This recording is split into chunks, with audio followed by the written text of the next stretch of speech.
Big Boss season 9 டே 11 என்ன நடந்துச்சு அப்படின்றத ஷார்ட்டா பார்க்கலாம். இந்த ஆதிரை இப்பெல்லாம் கேம்ல ஃபோக்கஸ் பண்றாங்களா என்னன்னு தெரியல. ஆனா எப்ப பார்த்தாலும் எஃப்ஜே பின்னாடி தான் சுத்திட்டு இருக்காங்க. ஏற்கனவே எஃப்ஜேக்கு தூக்கமே பத்தல. பிக் பாஸ் எழுப்பி விட்டு எழுந்திரிக்காம தூங்கிட்டே இருந்தான். ரொம்ப டயர்டா இருக்கான் போல கேம் எல்லாம் விளையாடிட்டு. இப்படி இருக்கும்போது சமைச்சிட்டு இருக்க எஃப்ஜே கிட்ட போயிட்டு ஆதிரை நீ பாடிக்கிட்டே தோசை ஊத்து, நீ டான்ஸ் பண்ணிக்கிட்டே தோசை ஊத்து, பனிஷ்மெண்ட் பண்ணு அப்படின்ற மாதிரி போட்டு டார்ச்சர் பண்ணிட்டு இருந்தாங்க ஆதிரை. ஆக்சுவலி இது வந்து ஒரு என்ன இதெல்லாம் ஒரு லவ் லாங்குவேஜ் அப்படின்னு நம்ம எடுத்துக்கலாம். ஏன்னா எஃப்ஜேவை விட்டுட்டு நகர முடியல ஆதிரையால். வேறு யாருக்கிட்டையாவது போய் ஏதாவது ஒன்று சொல்லலாம். எஃப்ஜே பின்னாடியே சுற்றிக்கிட்டு அவனையும் டார்ச்சர் பண்ணிக்கிட்டு அவன் ரொம்ப இரிட்டேட் ஆகிட்டான் போல். என்னாலலாம் பண்ண முடியாது அப்படின்னு சொல்லிட்டு சரி நான் வந்து டீலக்ஸ் ஹவுஸ்மேட், நான் என்ன சொன்னாலும் நீ கேட்டு தான் ஆகணும்னு இப்படி திருப்பி விட்டுருச்சு ஆதிரை.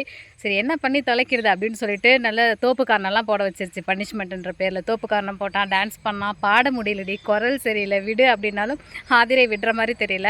கர்மம் என்ன பண்ணுறதுன்னு எல்லாம் பண்ணியுமே சும்மா நோயின்ட்டே பக்கத்துலேயே நின்றுட்டே பேசிகிட்டே இருந்ததுனால கடுப்பாகி மாவு கண்ணி தூக்கி போட்டுட்டு போயிட்டான். எத்தனையோ தடவை எஃப்ஜே கோவப்பட்டு எத்தனையோ பொருளை போட்டு உடச்சிருந்தாலும் இன்றைக்கி எனக்கு ரொம்ப சந்தோஷமாக இருந்தது அதை பார்க்கும்போது. பின்ன எவ்வளோ ஒரு பொண்ணாக எனக்கே அதை பார்த்து பொறுமை பத்தலை. அவன் என்ன பண்ணுவான், திரும்ப அவன் எங்கே போய் உட்காந்துருக்கான் அப்படின்னு அவன் தலையெல்லாம் தேடி அவன் கிட்ட போயிட்டு டி நீ பண்ணது சரியாடா, அப்படி கடுப்பாகுதுடா நீ பண்ணுறதை பார்த்தா அப்படின்னு சொல்லி மறுபடியும் ஆரம்பிக்குது. உடனே எஃப்ஜே இருந்துட்டு உனக்கு கடுப்பானா என்னால் எதுவும் பண்ண முடியாது, நீ என்னை தொடாத, நீ உன் வேலை பாரு, நான் என் வேலையை பார்க்குறேன், இனிமேல் அவங்கவுங்க கேமை பார்க்கலாம் அப்படின்னு எஃப்ஜே சொன்னதுக்கப்புறம் ஆதிரைக்கு என்னாச்சுன்னு தெரியல.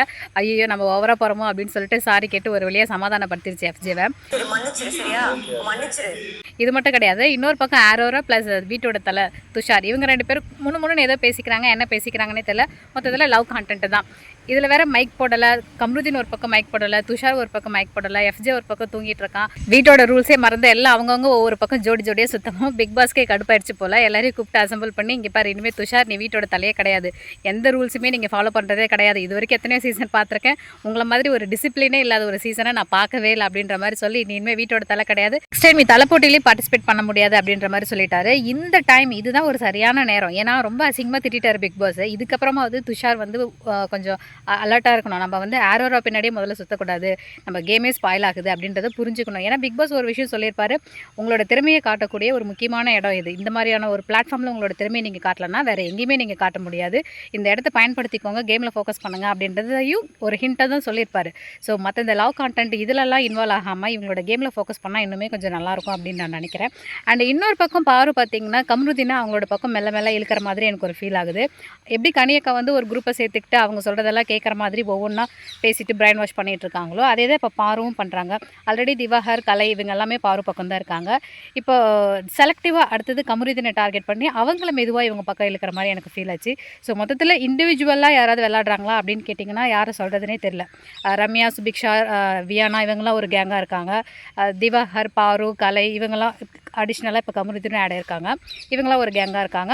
மற்ற ரிமைனிங் பீப்புள் எல்லாமே ஒரு கேங்கு.